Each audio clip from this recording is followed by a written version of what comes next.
Hi, everybody. Welcome once again to PacWest Magazine, a look at the people and places around the great Pacific West Conference. I'm your PacWest Commissioner, Bob Hogue. And I'm Malia Smith from the Communication Department at Hawaii Pacific University. Now, on this week's show, we're communicating that this has been a banner season in the PacWest with several teams in contention for regional rankings and the conference title. Let's take a look back. History making is the best way to describe the PacWest basketball season this year. From the opening week when Dixie State and Grand Canyon went at it in St. George, Utah, in both women's basketball and men's hoops, you knew we were in for something special.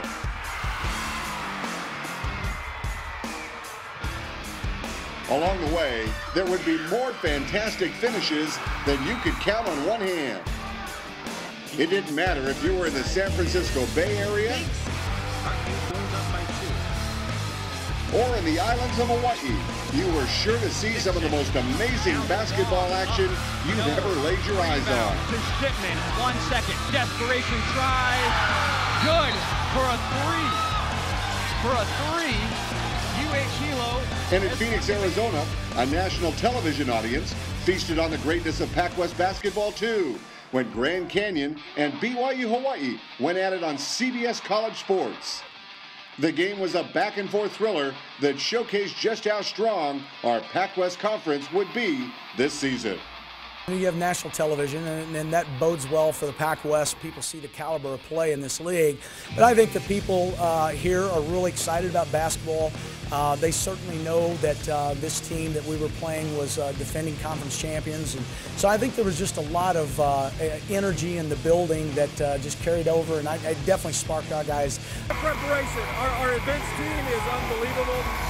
They work extremely hard with our students, with our faculty, with our staff, to try to create excitement. A lot of it is built around gaining some momentum to try to move into our new facility next year. And when the GCU Arena opens up, we want it to be the same thing there. As the season progressed, our top women's programs made history, as for the first time ever, 3 of our teams were consistently in the West Region rankings. Defending conference champion, Hawaii Pacific University, and nationally ranked contenders, the Dixie State Red Storm and Grand Canyon University. In the end, it would be GCU who would claim the crown, but only by the slimmest of margins, and both the Antelopes and the Red Storm would head off to the regionals. Dixie State, the Red Storm, are making their first ever NCAA tournament appearance after posting a 24-3 regular season record. Dixie State has won 8 of its last 9 contests while pushing its home winning streak to 21 straight games. Rounding out the West region are Grand Canyon and Seattle Pacific. Grand Canyon is the number 2 seed and the automatic qualifier out of the PacWest Conference after claiming its 4th outright league title in the last 5 years. The Lady Lopes own a program best 27-2 record and are ranked 8th nationally.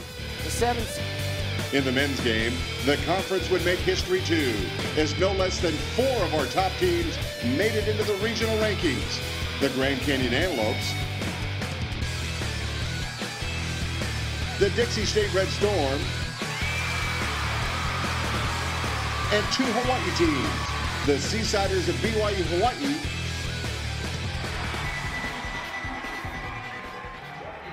and the Chaminade Silver Swords, who also made history themselves earlier this season by knocking off Division I powerhouse Oklahoma in the Maui Invitational, setting the stage for exciting finishes to come.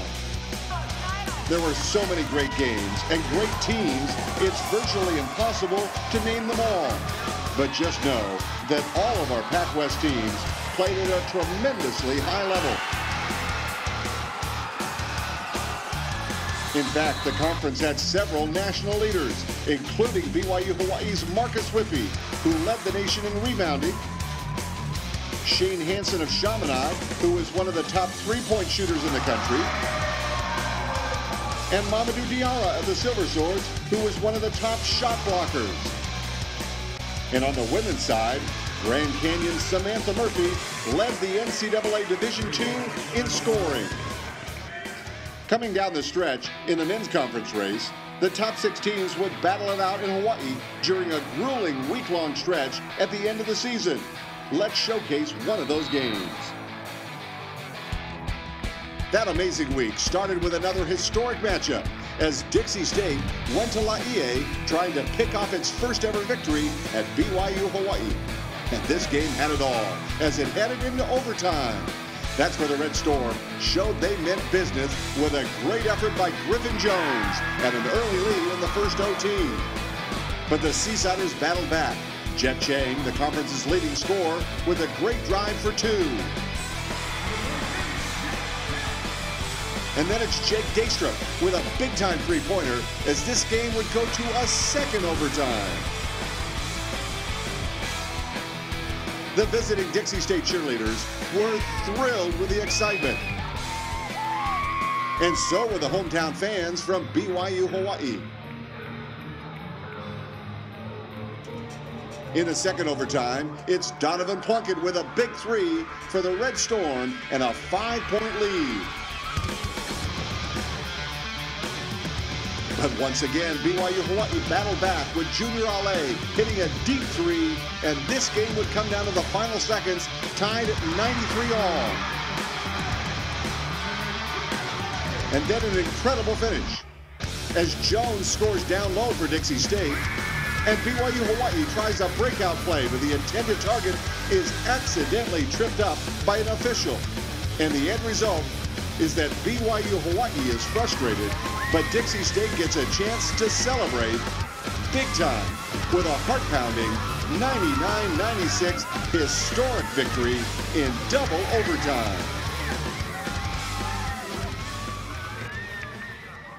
It was emotional. It was something we wanted. It was crazy. The energy was crazy. Before the game, we said it was going to be like a Duke, North Carolina atmosphere, and it was. And we just tried to stay together and pull it out, and we did. What does it mean to the Dixie program to come here and win? Oh, it's great. It's first time in history we won at BYU Hawaii, so that's what we want to do. We want to start a trend. Last year we tied for conference championship, and we went to the tournament for the first time, so we want to start a trend. We want to start a tradition, and it starts with us. I said this league's unreal, and the team that wins the conference is not going to have one loss. It's going to be 2 or 3 losses, and it just worked out that ended the way it is at the end of the season, that these teams were playing each other who are at the top. And what would you want more in a conference? You know, to play your last games, winners move on, and so forth. So it gives a lot of great things for our conference. I knew our conference is good. We got to get the voters to understand how good our conference is, and hopefully we can keep competing. Competing with excellence is just what all the PacWest teams did down the stretch drive. And going into the final day of the season, there was still a 3-way tie between Dixie State, BYU Hawaii, and Chaminade. In the end, it was time to celebrate co-champions Dixie State and Chaminade, as for the first time ever, 3 teams headed on to the regionals in an historic year in the PacWest. The next team is Dixie State College. The Red Storm, a member of the PacWest Conference, defeated Hawaii Hilo 85-68 in the PacWest Conference Championship to secure a share of the championship title for the 2nd consecutive year. The Red Storm will be making their 2nd consecutive and all-time tournament appearance. Taking on the Red Storm is 5th-seeded Chaminade out of Honolulu, Hawaii, that is. The Silver Swords finished the season 20-8. Rounding out the West region are Cal State Dominguez Hills and Brigham Young University of Hawaii. The Toros will face the BYU Hawaii Seasiders, who are the number 7 seeded team in the West region. The Seasiders finished the season 17-8, will be making their 7th consecutive appearance in the NCAA tournament. The Pacific West Conference, from Hawaii and California to Utah and Arizona. It's the most beautiful destination conference in the entire NCAA. 9 outstanding schools: Academy of Art, BYU Hawaii, Chaminade, Dixie State, Dominican, Grand Canyon, Hawaii Pacific, Notre Dame de Namur, and the University of Hawaii at Hilo. We celebrate our diversity with positive sportsmanship and a proud commitment to our student athletes, the PacWest. I chose Division II because athletes graduate at a higher rate. I can stay closer to home and be an important part of the community. I chose Division II because I can double major and take part in campus activities. I chose Division II because classrooms are smaller. Students have more time with their instructors. And I can compete for a national championship. I chose Division II for all these reasons and more. I chose Division II.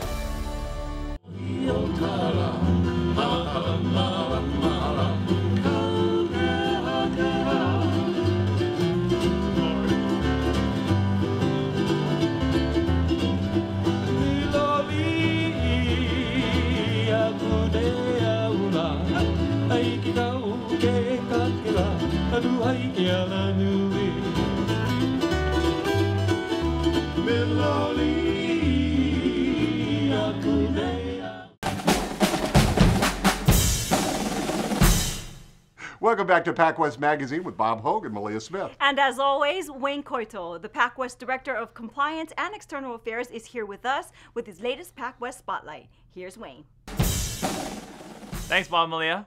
On this week's Spotlight, we meet Breann Hill, one of the PacWest's most dominant players in women's basketball.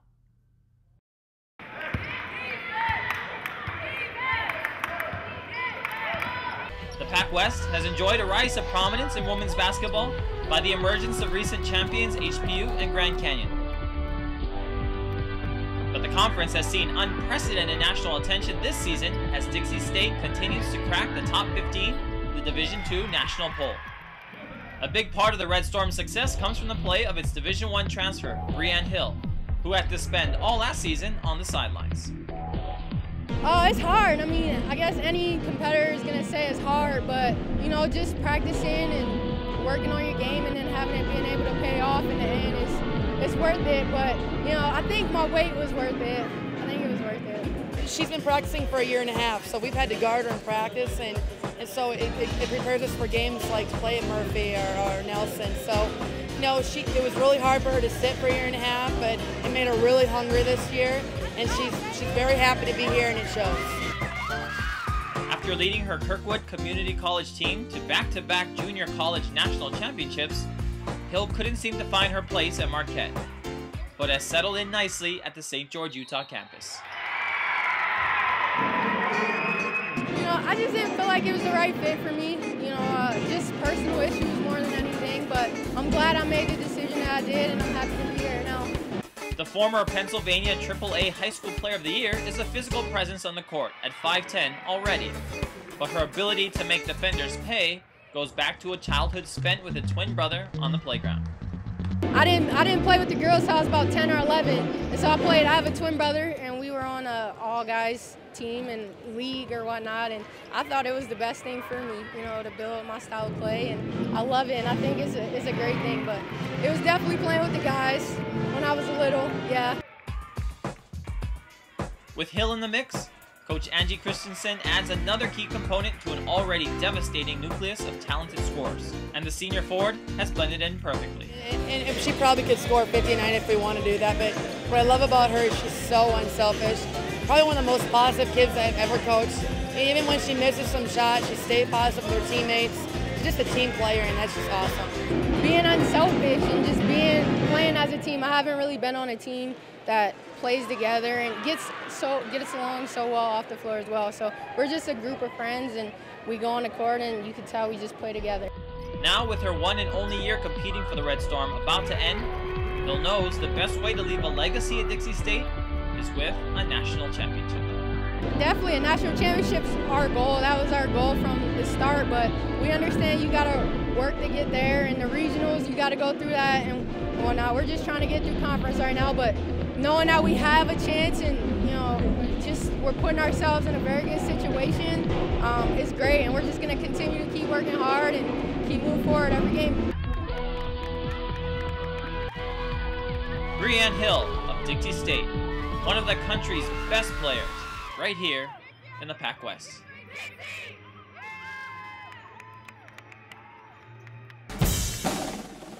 From the beautiful landscapes of the Southwest to the cool breezes of the Bay Area and the Hawaiian Islands, there's great action all over the PacWest. Here's a commish delivering more exciting highlights from around the conference this season.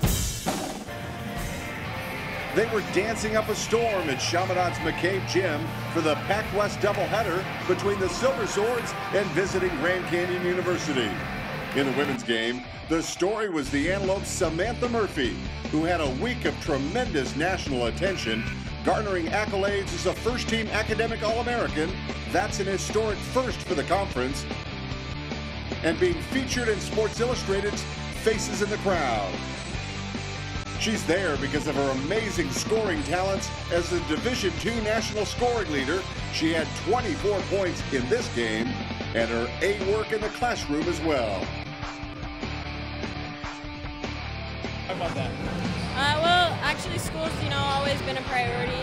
I put it before basketball, and I take a lot of pride in my grades. So, I mean, I like to work hard on the court, but I like to work harder in the classroom, and I'm actually very proud of that. That's something I've been working towards. Being academic All-American is just huge. That's it. If it's not basketball, it's school, and it's anything else that she sets her mind to, and she's just a competitor, and that's a great thing that sets her apart. That people think it's just all about basketball, and for her, it's been school from the get-go, and she's been a fantastic student. Really dedicates herself. She probably said this, but her teammates really call her a nerd. When she's on the road, she wants to stay in and study, and same thing at home. And she hasn't been that kid that looks to do other. She has a life, but it's been really that she's really a focused individual, and that carries on, on and off the court. And fantastic job of just being a committed and competitive in anything she does. Anything Murphy does this season in the PacWest has gone extremely well. And on this night, against the Silver Swords, she helped her teammates to an easy 88-48 win. The victory helped propel the Antelopes to the PacWest Women's Basketball Championship. Like I said, this team's amazing this year. I mean, I couldn't have asked for a better senior year.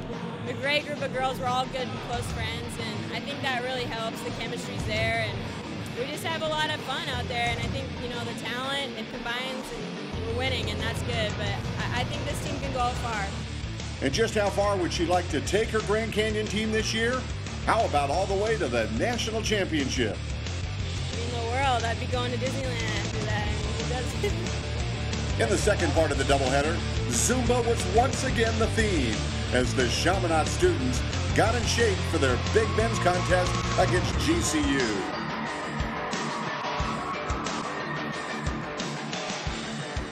Our student body's really starting to get behind the team and come out, and we have the Zumba club coming out at halftime and throughout the game, and they just brought a lot of students out. It pumps the team up.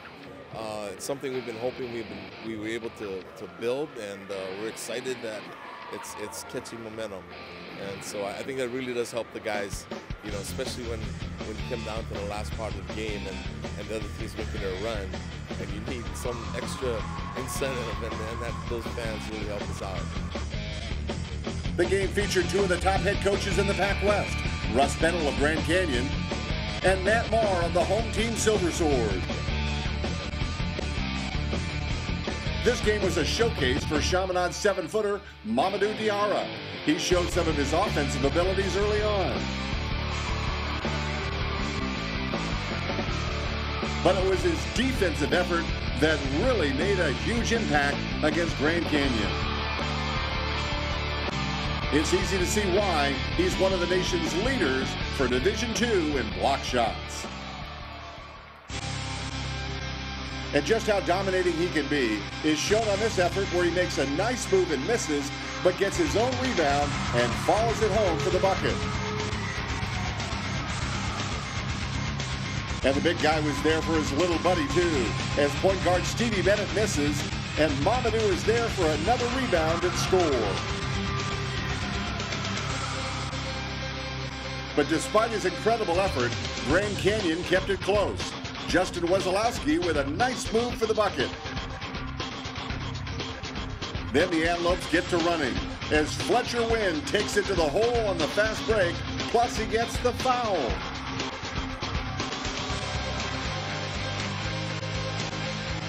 Meanwhile, Mamadou kept working his magic on both ends of the court. Here's yet another great job by the big fellow.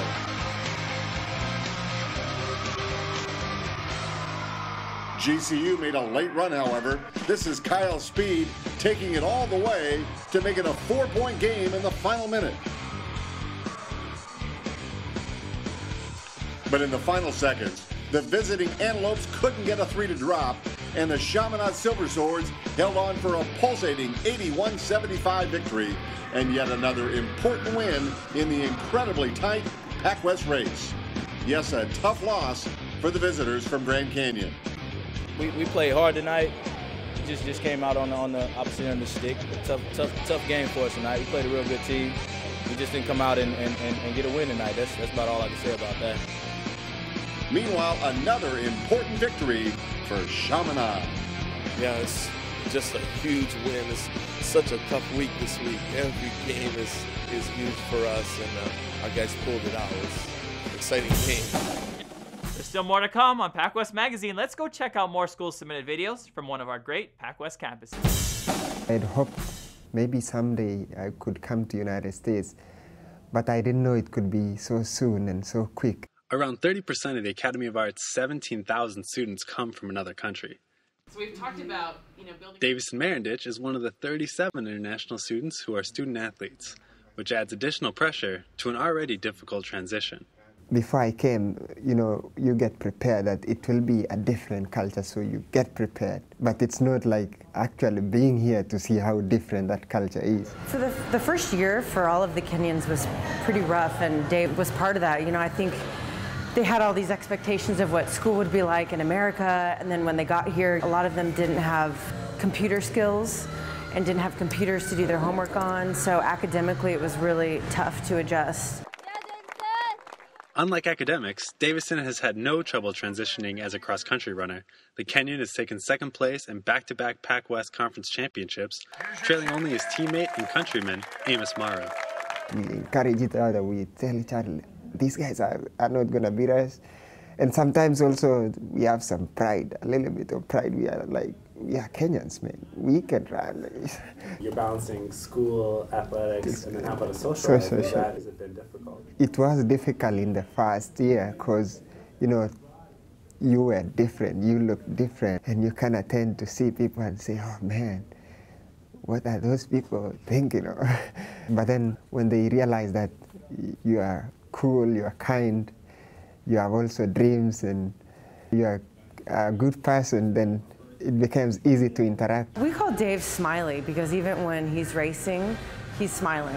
Like many international students at the Academy, Daveson came to the United States to learn skills that he can one day use back home. In the future, I hope to own a station or TV company, and that will happen maybe when I go back to Africa. Yet before he leaves the Bay Area, he does have a few things to check off his bucket list. So maybe someday you'll be back here running beta breakers? After school, I'll be out there hoping to earn that 40K, man.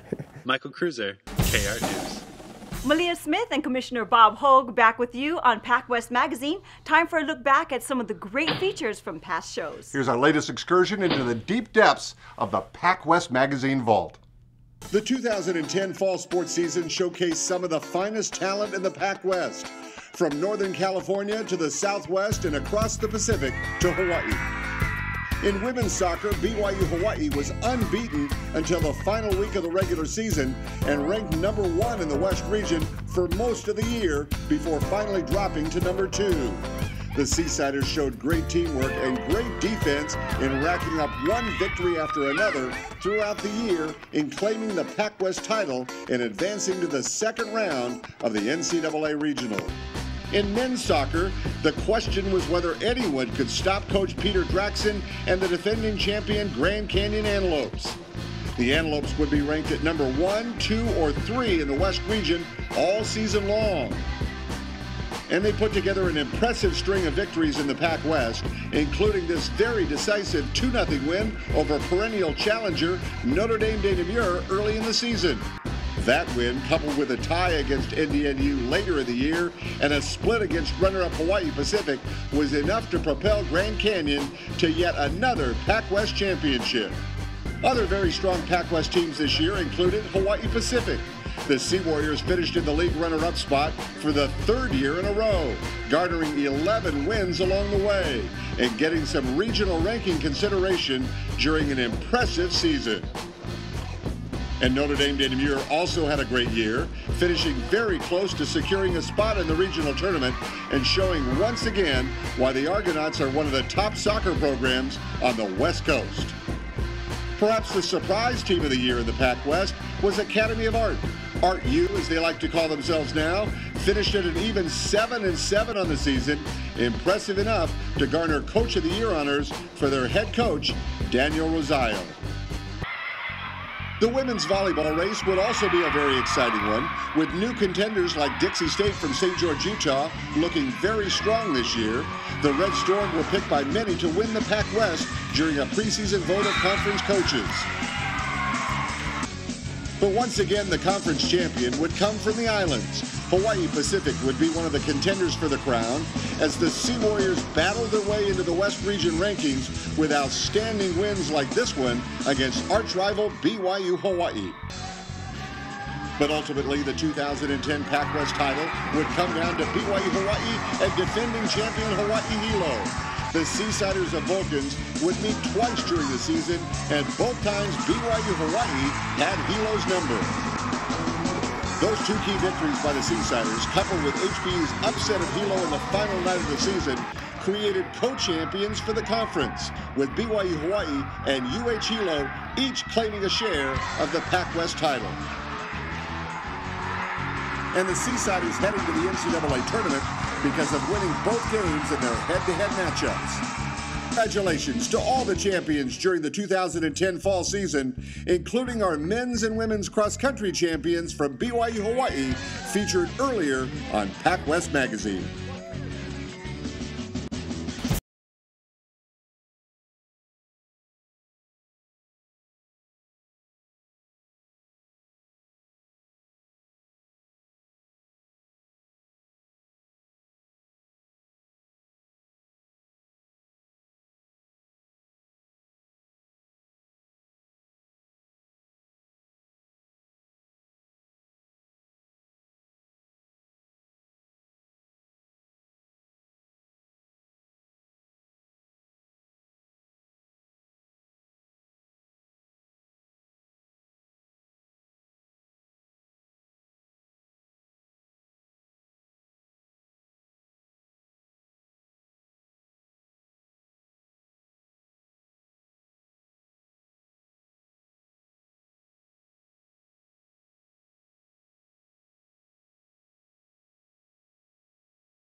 Thanks again for watching us here on PacWest Magazine. For the latest results and news from around the conference, check us out on the web at thepacwest.com. And thanks so much for watching us all year long on our conference television show. We'll be back again next year with more exciting highlights and great feature stories from all over the PacWest. Until then, for Malia and Wayne, I'm Commissioner Bob Hogue. We'll see you next time on PacWest Magazine.